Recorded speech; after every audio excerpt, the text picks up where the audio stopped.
It's a philosophy of going the extra mile. It's to do unto others. It's part of our mission statement is to follow the golden rule, and that really breaks down to treating other people as you want to be treated, giving the kind of service that you want to give. People don't talk about average service. People only talk about really great service or really lousy service. We want our customers to talk about us, but we want them to talk about us, our great service. That's what we're trying to get them to talk about. Average service, nobody talks about. We want them to talk about our great service. And we do a lot of things. Our employees look for ways to kind of go over the top. And in this company, they're rewarded when they do that. I hope there's hundreds of examples out there, and I hope there are 100 more still to come. Let's call the meeting to order. We'll turn over to the city manager. Now the secret's out. Truth be known. Marcus does not hear. Okay. Mayor, if you'd like, we can start the very non-lengthy agenda for today and kind of move into closed session items we need to cover. Item number 1, the minutes. You have before you an amended copy of that.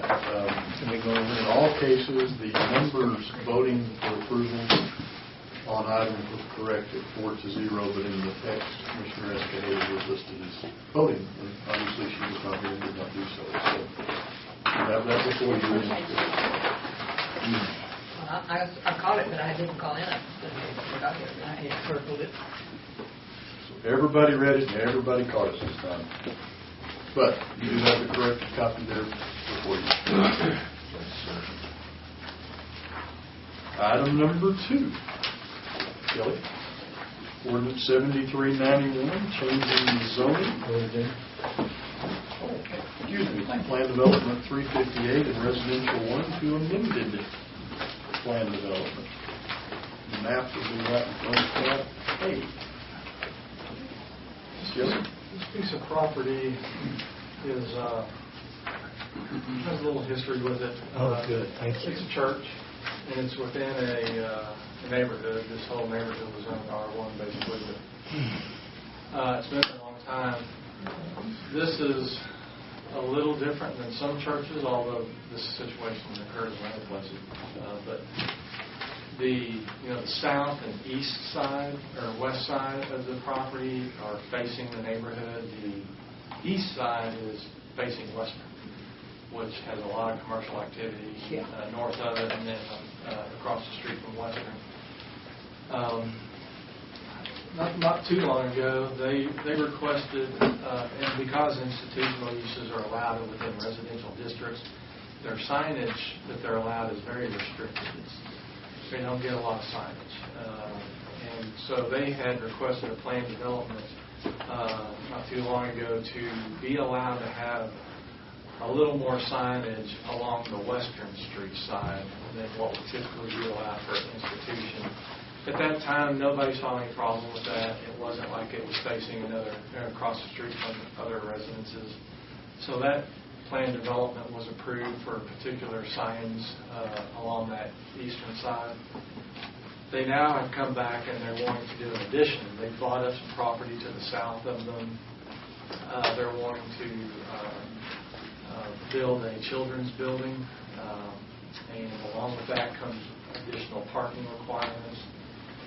And so their property as it sits today is zoned R1, and a portion of it is zoned PD for signs.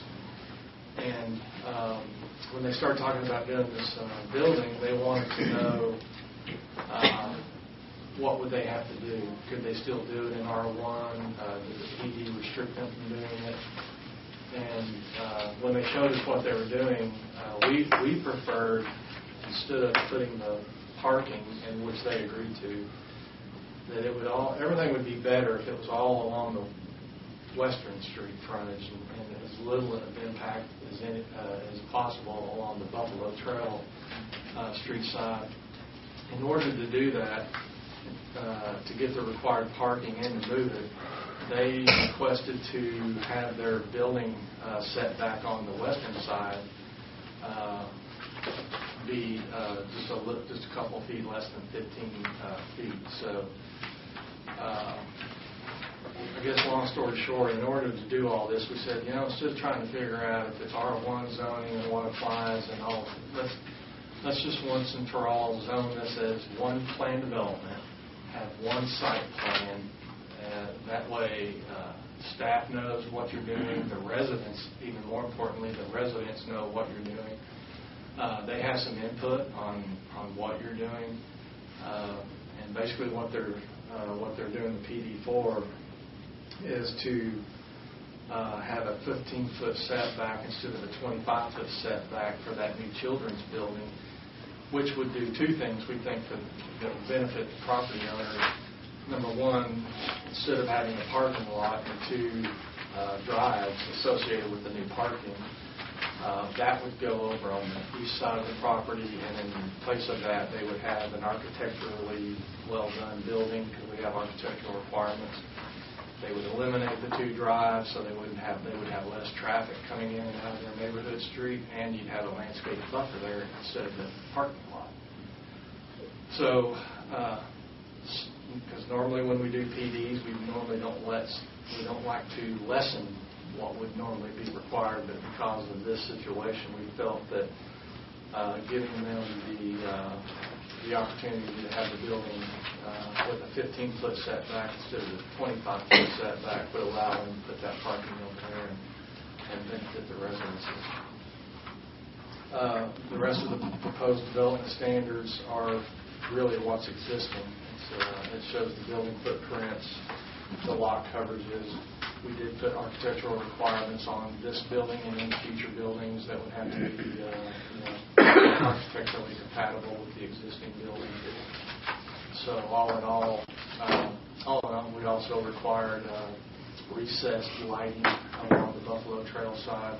They have some really old fluorescent lights that light up the front yards of the other the residential properties pretty good.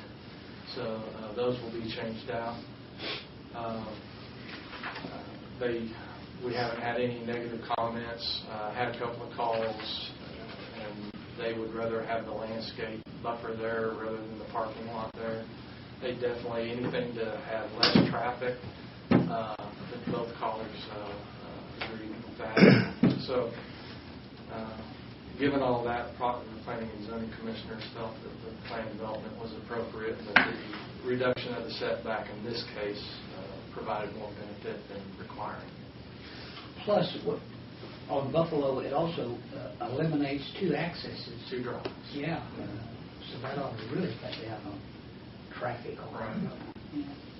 So if they were going to have to put the if they had to put the 25-foot back, have the 25-foot setback, it was going to eliminate a row of parking and encroach into the drive aisle that they were going to have for the additional parking. So they were going to have to move that.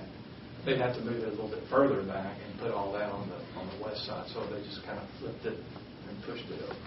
Kelly, you said they expanded to the south, so that hatched area, lots 1 through 7, how much of that is expanded? Did they take houses out there, or what did they do? What was there? There were houses. They took them out. Okay. And they still own the lots 11 and 8.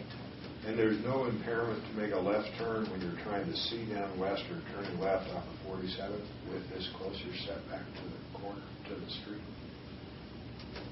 No, the Buffalo, the reduced setback would be along Buffalo Trail only. Okay. It's Open it up on the... Okay. I thought it was... Kelly, will you remind me how the homeowners are notified about changes In zoning? in a PID, homeowners in a PID are notified because when we went through the budget and the assessments, that was the only complaint we had is that some homeowners still left out. Oh, I thought it was. It's a residential. It's Oh, a I'm plan sorry. development. Okay. But it's still a good question. It's 200 foot, isn't it? It's 200 feet. They're notified by mail. Okay. But we do have a PID item later on the agenda. Okay, I'll ask that then. Thank you. I was reading the It's this. PID. We're just reading Yeah, it. that notice Okay. area. Okay. Anything that falls in there. 200 feet, including streets, is how we usually notify, is how we always notify property owners. And that number comes out of state law. You send them basically abbreviated what we got, I'm just saying what's going to happen. We, by law, we have to tell them the date, place, time, and the request that's being made. Okay. And then we also put our phone numbers and contact information on that. Good question. We didn't have anybody show up at the meeting, the Planning and Zoning Commission meeting. None of the PNC members have heard about any of that. That was good. Your Planning and Zoning Commission has been doing a lot of work over the last few months. I would like to thank them in some way because, I mean, they have been busy and taking on some difficult situations and coming out with positive outcomes. So, Well, we had one item tabled last week, so they're trying to do their job and see if they can get things done that parties are happy with. So, And they've moved an incredible backlog of plats and so forth that had been sitting, waiting for one party or another, and all that's moved down to a very current list. And yes, ma'am, they are staying busy. Jay, any other questions about that? Thanks. Joe?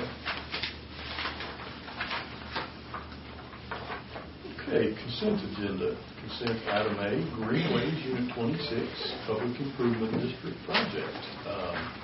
This is continuing masonry and wrought iron fencing down the Coulter side of the Greenways into or along the area that's the newly platted and about to be developed portion of that development. If you look right before tab B, the last one before B, you can see where that goes. And then those others are the drawings of what it will look like. So, and I apologize, by the time we get to the meeting, I might not be able to speak enough. So, may make something happen.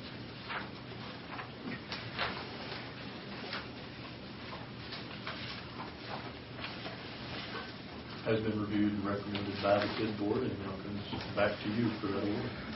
He's already in on the other area of Ledgestone, both sides of that. Good. Okay, so now I'll ask the same question. Is it up to the PID board to notify homeowners? It is in a case like this. Of course, that's because that's who's ultimately going to pay for it. Okay. You know, on that, I'd like to let you know, because I know that was talked about when we went through the budget process about how Kathleen, the planner, that is our PID board liaison. She and I both went to their last homeowners association meeting out of the Simpson Academy and talked to them about a lot of the PID process, and that we were really going to try to work as much as we could with the PID board and the developer to make sure that whatever needed to happen, we would help facilitate in any way possible that communication to get better between the PID board and the homeowners association. And so when this project came up, we asked if had any information been given to the homeowners association board on that, and there hadn't been at that time, but I think like a week ago we asked the question again, and they said that they had emailed the bids and the plans to the chairman of the homeowners association. Okay, because they hear about their assessment, of course, but they don't ever see. Look at all the cool stuff that's happening. Mm-hmm. So we're trying to work with them to try to get that communication line open. Good, thanks. It's unique because both boards represent the exact same people. Mm-hmm.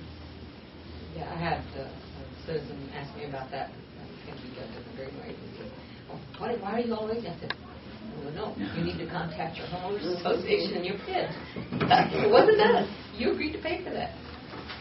When people buy these PIDs, sometimes I think that's just another big stack of paper. Yeah, I agree. So it comes down to it, they're like, oh, I didn't know I was paying this. The paper becomes real when it's a bill. Any questions? 51% of them agree. Yeah. 50 plus one. Any questions on the fence out there? Nope. Okay, let's move to item B, Martin Road Lake Drainage Study. This is further continuation of a quickly accelerating drainage utility. And if you would, go grab tab C and then come back to 2 prior pictures. I think it's pretty telling. The first one, working from the back to the front, is this Martin Road Lake area from 1960. And then look at the one immediately following. As you can see from the right up, this area drains about 2,000 acres. There are portions of that lake that are significantly excavated at this point. Of course, development has continued in and around that lake area. We know this is one of the next major steps in that drainage utility.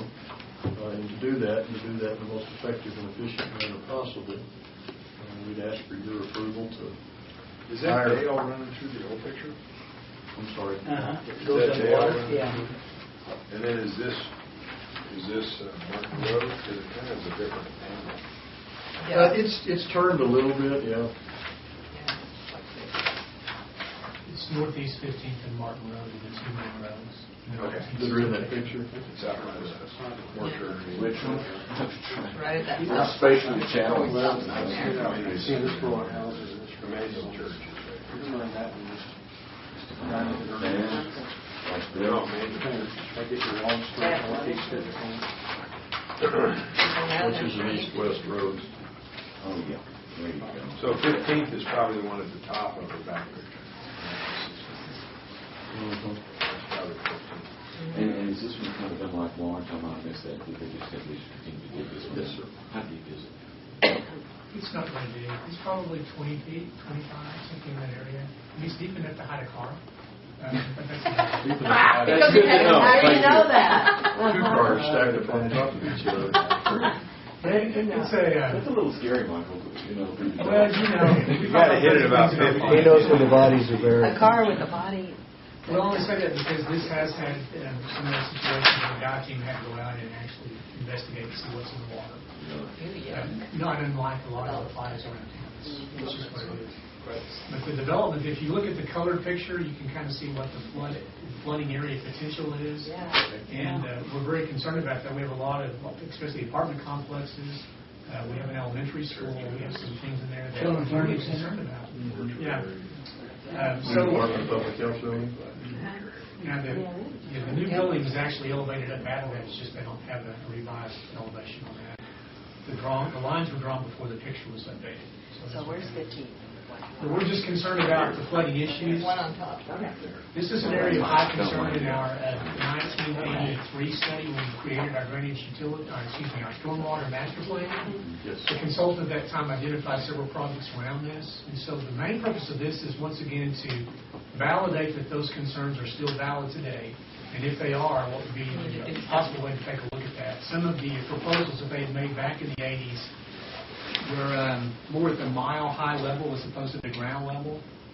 Some of the things that they had proposed as far as the amount of excavation to create additional storage, I don't physically think it's possible. And so that's why we're asking another engineer to come in and do an in-depth study with some specific recommendations to help us know what to do with this area. And how long have we been waiting to do this?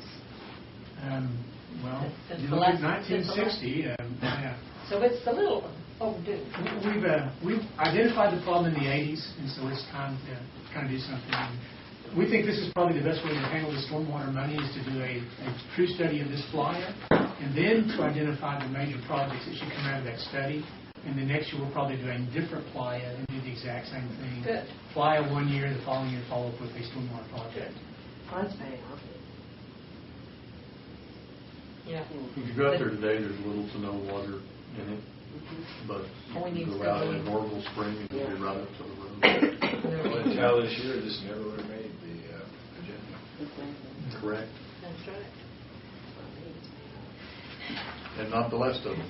Again, they'll just continue to come through. Now, when you think about the number of families that's going to have. It would impact if we had a flood. So, good work. And I have to get flood insurance and all that stuff.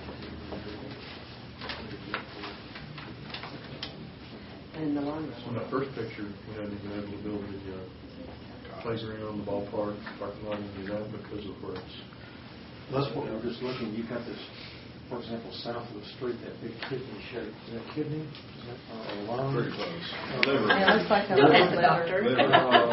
You've got that Make thick, it up as a artery shaped thing there, and on this color picture, you can see it looks My like attorney's talking about internal it organs. looks like a single cell they dug deep to drain and try this park hole. And the same thing north of the big white area, with a deep cell, and now we got one for ballparks and parking lots. That's a good We explanation. do not want to recreate Lost Lake long-term. Well, your new health clinic is right over there too. Yeah. Right, and there was both an excavation offset done and that pad built up. It will stand, I believe it's the northeast corner of public health, you can see. Yeah. You notice they cleaned up those businesses on the west side there, maybe, but they cleaned them up since you guys went in. That first piece of Martin Road is really redeveloping nicely, from the boulevard up to public health. Even the older buildings are coming. Yeah. The old service station has been still It's there, been but it's been cleaned cleaned up. up. All the junk's gone. And just to kind of fill in the blank, now, when you're in an area like that, that's currently potentially in a flood zone like that, that's when you get federally subsidized flood insurance, right? But if you're outside a flood zone like that, you're not eligible for federally subsidized flood insurance. Is that correct? I believe that's correct. Well, The what offset drives that, insurance- in all honesty, is the lenders. If you're inside a designated area, they mandate the insurance, okay, which is provided by the federal government. If you're outside that area, you can still get flood insurance, but it's much, much cheaper. Most people prefer not to buy that if it's not a mandate. It's cheaper if you're outside the area? Yeah, Yes. because you're not in If a you're outside- Oh, I floodplain. got you, okay, but If you're in the pay for it. area, then it's mandated by the lender.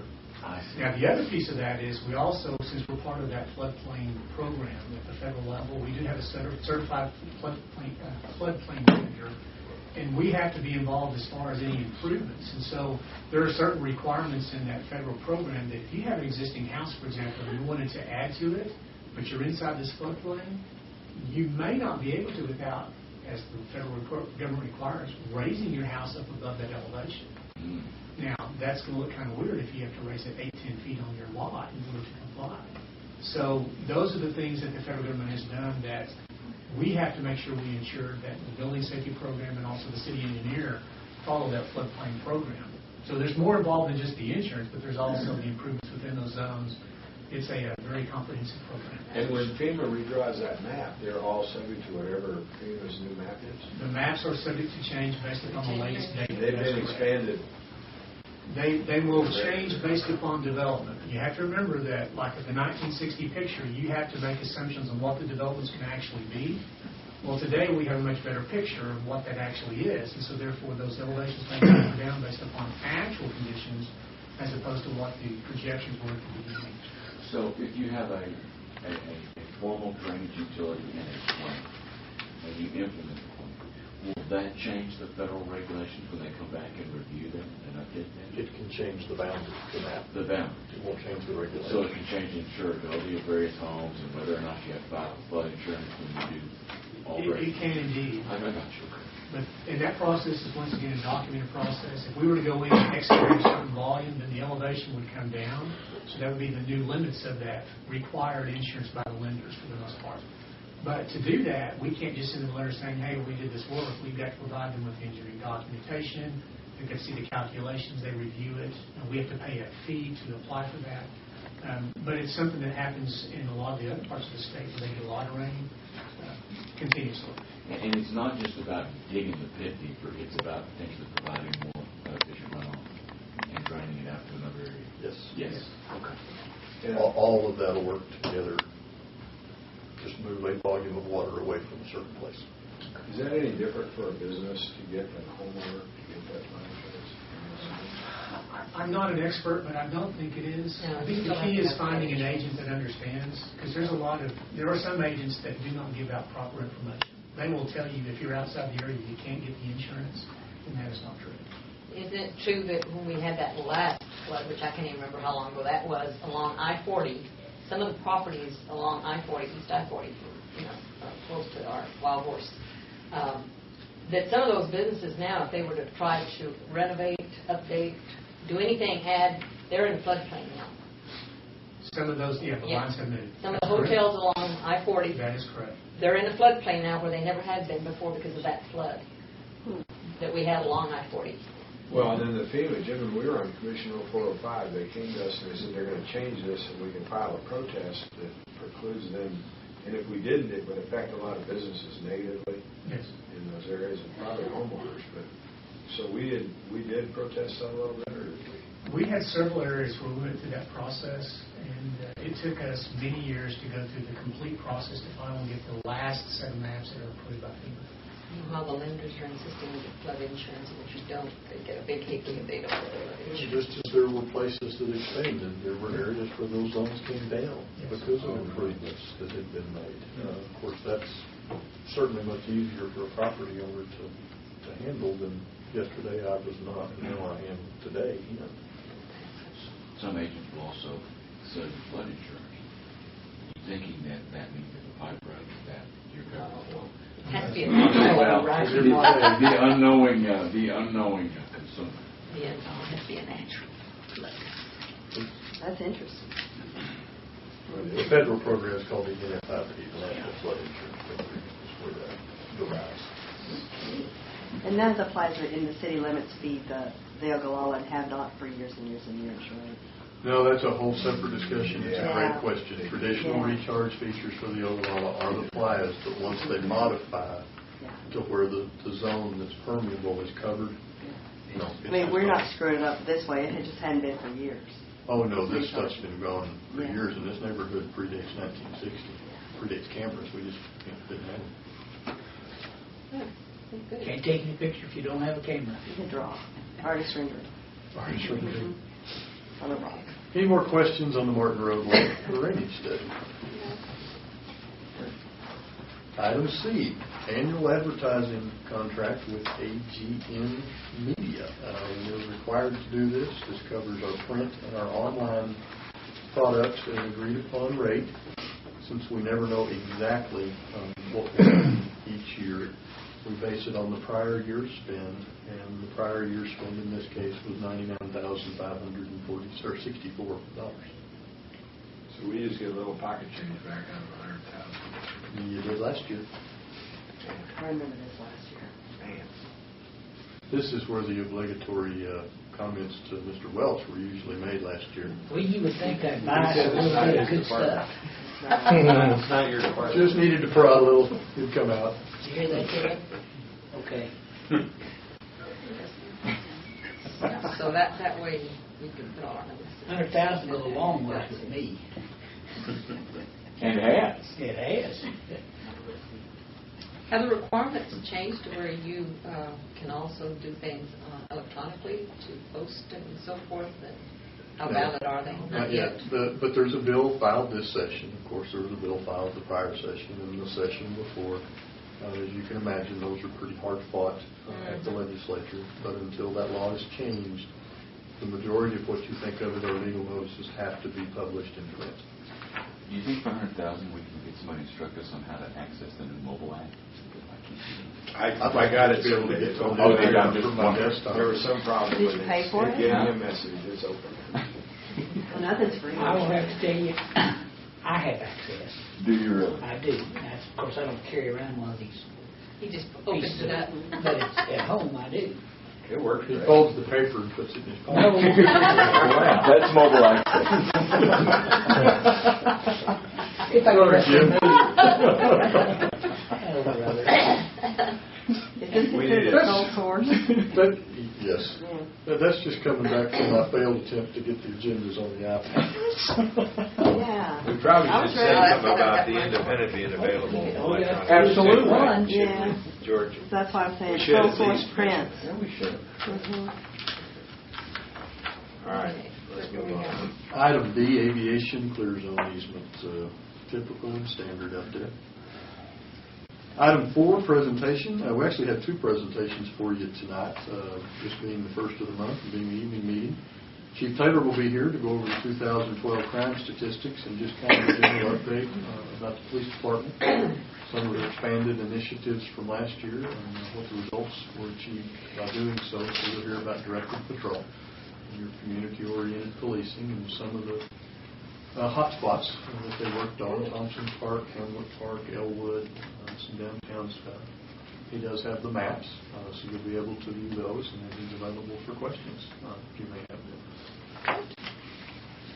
The second one we have prepared using third-party and commonly available data, just kind of a quick economic update on the status of the city. As you know, the Amarillo National Bank released their economic tale at the end of December. Some very, very positive news. We took that and we looked at other metrics. Pretty brief. I think we've got maybe 13, 14 slides that will show out there for you tonight. And have made a small handout version of that for each of y'all so that you can follow along. And I would imagine we'll end up hopefully getting this posted to the website, so it'll be available there as well. I think there's a good move to doing more PR on how well the city's doing. Never do enough, and it's just amazingly positive for the city right now. I think the public ought to congratulate themselves.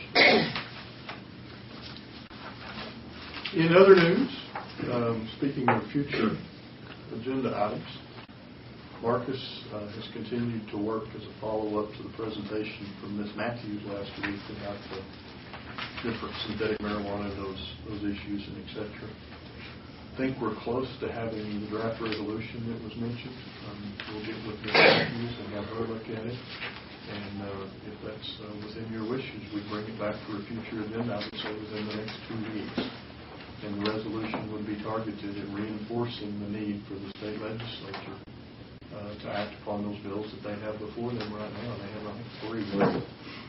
So, and truly, that's going to be the best and most effective way to address the issue. The local stuff, Lubbock did pass an ordinance, and in fact was quoted at the time that they knew they would have to revisit that every 6 months in order to keep it effective. And then you still have the issue of do those sellers choose to just locate across the invisible boundary, and now you have no way to. If the state acts on this, how long will it take for that to be in effect? Any idea? September 1. September. If they don't act on it, my suggestion is we piecemeal whatever we can and work on these people.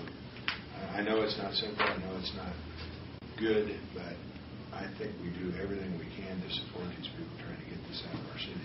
Even if it's not the perfect way to do it, if they don't pass something, I think we ought to look at something. Ms. Matthews and her group are on Capitol Hill next week working on the federal levels. Good. Hope we get some relief that applies across a broader area. They've identified one of those bills that they prefer to the other 2. There's 3, I guess, and they said there's one that they feel is valuable for their cause. Okay. I think we should want to stay up there. Please lend your voice to that. Be sure the legislature knows, and especially your delegation knows, that that's a major topic. You know, the other thing is if the quotes were right in the Avalanche Journal, the city commissioners in Lubbock were saying that education is important too. So yeah, I believe it tasked their board of public health with that. That's how you understood that. I'll mention it at the mayor's meeting at the end of the week too. You know, this is just so difficult because this is how the pharmaceutical industry works. I mean, you're on medication, it's getting ready to go generic. They make a slight change to it, so they get another 7-8 years. And it is chasing a phantom. Yes, sir. So it's a hard. Brian, Marcus is that, hey, if they, let's say that Lubbock does this, and they outlaw virtually everything that's out there today, how long does it take those criminals to get it back on the shelf in some other form or fashion? Well, you know, they can make modifications as small as when they change the chemical structure of it slightly, so that when it hits stomach acid, the acid itself changes it back to the active ingredient. And so it's basically like taking the same thing as before, but it's a different chemical structure. And they can do that at the liver, they can do that. And so it's, it's a difficult thing to chase. So we're doing it the right way. I think I don't know what else you do. I don't know what else you do, because if you start just using generic language on things that affect you, It won't be effective. then you Yeah. won't be. I don't know. I've never even been in one of those stores. I'm not Field trip. Green Gorilla's not there. That's your neighbor. That is mine. If you could make a purchase for us while you're there. I don't think so. How's that cell phone camera work? That's right. Mine works great. I'll go with you. You know, some of those ingredients, like the salvia, is that how you pronounce that? You know, they sell that in most of the ethnic stores, just in pure form. I mean, you know, and it's, of course, if you read about it, you're not supposed to be using it to a lot of things, but you can still buy it legally as a herb or whatever. This is horrible. This is horrible. Stick to meat and potatoes, and you'll be all right. And a little bit of whiskey. Oh, a lot of whiskey. Part about eating. Yeah, but the part that's not funny, the part that's frustrating is they know kids are dying from this stuff. Yeah, they do. In our town. And they disguise it all like candy or some drink. Here's kind of the final point, just real briefly before we ask for a closed session. With y'all's permission, we'd like to announce opening the acceptance of applications for the first non-pilot, the first real class of Amarillo 101 tonight. We're set up to go on that. That first group was great. They've helped us make it, I hope, even better than what it was. But that would begin Thursday, March the 21st, 5 Thursday evenings, and 3 field days rather than the 2 that we did the last time. And again, she will. And again, we would like to bring that class before you guys on April the 23rd to recognize them for going through that. We're going to ask for 20 participants, which is a bigger group than we had last time. We do have kind of some carryovers that came out of that last group, and certainly we'll put them at the head of the line. But we do want to open that and get the remaining slots. Good. And hopefully have a backlog for the next time when we do this. Great. And is there any criteria, age, or the fact that they do have to live in the city of Amarillo? They need to live in the city limits of Amarillo. They need to not be at the current time holding or seeking an elected office of any particular level. And the 2 most important requirements after that, what? I'm sorry, 18 years of age. They have to be 18 because of what we let them do, but they need to commit to being there. They need to commit to going through those 8 sessions, and they just need to be able to come out and enjoy it. I think the last group had a lot of fun with it. And it was phenomenal, their attendance. Some of them knew going in, they already had some dates that they couldn't attend. But the attendance by the group overall, including those that had some already predetermined dates that they were going to miss. Normally, there's only one. Okay? A couple of those modified so they could be there. Yeah. I want to think there were 4, maybe 5 that hit every single one. So. And there are some that do want to come back for the ones they missed, so I'll be notifying them of that. And Jared and Mayor, if y'all want me to, I can have those applications available after the meeting if people want to pick one up. I think I'd like to give them, let them take those off the website. Off the website. We'll have those posted in the morning. It's a simple one-page application. You know, who are you? What's kind of been your civic involvement? What would you like to learn as we go through this course? And can you commit to it? We can certainly. And can we use your picture? They take lots of pictures. Can you submit that electronically, or do you need to download it and then bring it in, or mail it? That's above my pay grade as to how they submit it from that point. Oh, look at you, sir. Technology. We've already received one application. Electronically. It's not interactive. You got to download it and fill it out and get it to us. Fax it back. That's fine. They'll do that. Yeah, we'll have selected the 20 by, I think, February the 22nd. And let them know. Be ready when they come back from spring break. Sounds good. Yeah, they got an excellent tour. Are you asking us to submit X number of names? I think we have those from the carryover. Really? From that last Yeah, batch. because we had people that volunteered after that class when they heard about it. Mm-hmm. And we'll follow up with that group, and then I'd like the rest of that just have it open. Let's see how we do. You may get some phone. I've had a couple of phone calls. I just referred them to Jared. Yeah, send them to us. Just people that know we might be looking. I just didn't know if I had any homework. Good. Y'all did the heavy lifting for us for that pilot class. Okay. I hope that it will now kind of take upon that energy back. Are we going to go like we did and introduce or anything? We were going to wait and got closer, but yes. Okay. One of the follow-up sets of interviews that was done by one of our staff members, that was a specific question that was asked of them, and they all really gained a lot from knowing that the commission was interested in them come out. And second, that you guys already knew most of that. You were able to tell them, y'all are going to see this, you're going to do that. It meant a lot to them. And we're actually going to have some of the alum come out and help with some of that. That's a good way to keep them Yeah, that's involved. good. That's great. Be a lot of fun. A lot of fun. And still no wastewater fun. There's still clean water. Oh, It's darn. the best. It makes the Brian and I biggest still have difference to in my go life. July. No, It it's makes a just big such difference in my procrastinators. life. It's not no. He wants to go when it's really You busy. don't want to look at the bottom of your shoes when you step in water? Yeah. Well, I just know that there are 20 people who do that every day for us, and that's important. Eric, could we ask for a closed session now? Let's do it. Mayor and Commission, I'll call the closed session